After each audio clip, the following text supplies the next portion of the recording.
And Ohtani's coming up tonight. Now, Ohtani is... By the way, he'll be better than ever tonight. Don't even think anything else. Because he is such a freak of nature, I guess that should be what the expectation is. But, yes, he got intentionally walked a ton, but he was running a lot. He had a ton of at-bats last night. It's a lot of energy just being on the top step and being jacked up for the game. I'm curious to see what he's got. I'm curious to see what he's got because they're not going to pitch to him. Dude, how could you pitch to that guy? And we talked about it before the series started. After what Raleigh did to them, how can you throw that guy anything after what he did in the last game against Milwaukee with 10 strikeouts in 3 bombs in one game? And it was like he woke up and now he's a monster out there. Anything close, Rod Black, our buddy, tweeted it out. He's like, anything over the plate's going over the fence, so good luck with that. Well, insanity. And Dominguez, the pitch he threw him was effectively a pitching machine that Ohtani programmed himself. It was, if Ohtani was in charge of throwing a pitch. This pitch, give me this one, and I'm going to destroy it. Were you guys thinking that in the moment? Like you should not be pitching? I was saying I don't care that Mookie Betts and Freddie Freeman are behind him. I had no faith in Mookie Betts or Freeman. Betts did nothing last night. No. Now, Freeman obviously did in the end. Now, it was on Brendan Little, his second inning. Something was bound to happen. Freddie Freeman is a beast. Mm-hmm. But I'm sorry, Shohei Ohtani is a completely different individual. And like last night, 12 total bases, 9 times on base, 4 extra base hits, 4 intentional walks. That's 2 of his last 4 games have been the craziest games we've ever seen before. Isn't he like 7 for his last 7 with 5 homers and 2 doubles or something? At Dodger Stadium. At Dodger Stadium. Because game 4 against the Brewers was at Dodger Stadium, and then last night. So, yeah, like the guy in that particular situation, it's the 7th inning, you're up 5-4. You can't pitch to him. You cannot pitch to him. Well, and they told you that they thought they screwed up because they didn't pitch to him. The rest of the night, they knew they made a mistake. I don't know how hard is it to just every time the guy goes up there, he hits a homer or a double, and you're going to throw him anything to hit? That's it's 4 chicken fingers down. Yes. Or the Barry Bonds treatment, where it's like we're going to pitch to you, but we're going to roll it past home right, plate. Or it's going to hit you. Yes. Like we might actually hit you here after 2 doubles and a home run. Like if you want to lean in, go ahead. We'll give you the bag, but we're going to send you with a message. That's old school. That doesn't happen anymore.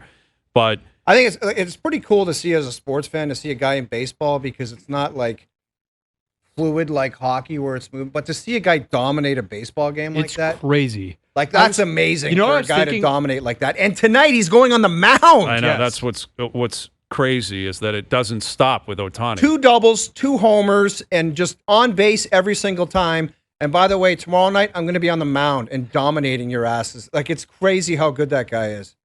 The goat of goats, like hands down. Well, what would you guys even compare it to? Like I was thinking, like watching their lineup, and I was like, Betts is a really good player. Freeman, really good player. MVPs. He is in like a total different stratosphere from those guys. And that's like, I don't know what's the comparison. Like, is it McDavid? Like, it's greater than McDavid's between McDavid and the second best player? You know what I mean? I think it's way greater than anything we've ever seen. I think you're right. Like, it's just on a different level. And it's not even close. Like, if you want to talk about, I've always been like Wayne Gretzky, Michael Jordan, everything is after that. This guy is levels ahead of that. It's amazing to see him dominate a baseball game. It's tough to argue because at the his presence in the batter's box is horrifying. It's terrifying. Dude. It is terrifying, and he's so good. He sprays the ball all over the park. Like the double he hit to cash runs, I think that was after the Kirk home run, I believe. Like that's just textbook at bats. Like that's just. He's so dialed in, and now, like you said, he's going on the mound tonight, and he's just going to throw filth. Like he's just going to be disgusting, you presume.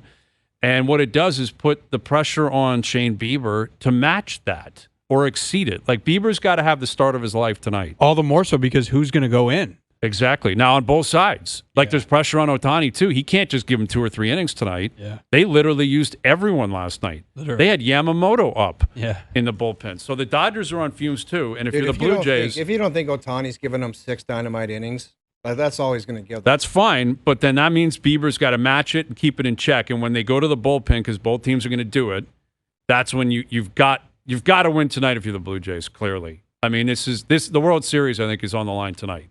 This is it. You go down 3-1 in their park. You got to play Game 5. Snell's getting possibly redemption tomorrow night. You savage a kid in a tough spot. You know it's a heartbreak from last night.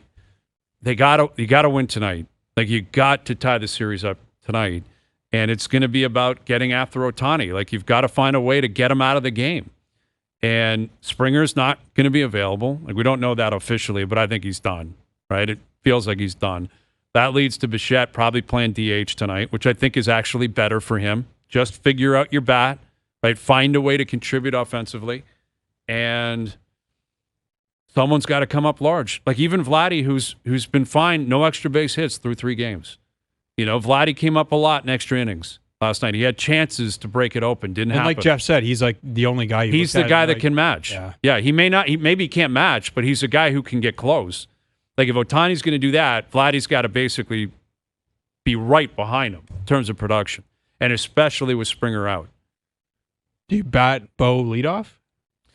I don't know if he can run fast enough. If he gets on base and you're trying to move him over, I don't know what you do with Bichette because he's nowhere close to 100%. But he's got to play. Man. He's got to play, and he's got to stay in the game. You know, unless you have a big lead. But if he's DHing, even then, just leave him in the game. Like I think Schneider would learn that lesson from last night. He learned 2 lessons, and both of them were too late. Don't pitch to Ohtani, and don't take power bats out of a close game where it may go deep in the World Series. How did you show up in Los Angeles after the guy hit 2 bombs in 2 different games in Toronto and say, okay, we're just going to try to keep pitching to this guy? Well, and it would be one thing if he was 0 for 3 going into the 7th inning. Yeah. And you looked at him and thought he's off, or we got him. Yeah, he was locked in. He was so dialed in. 2 doubles and a home run prior to the 7th inning. What more did you need to see? Nothing. Like that's the ball game in the end.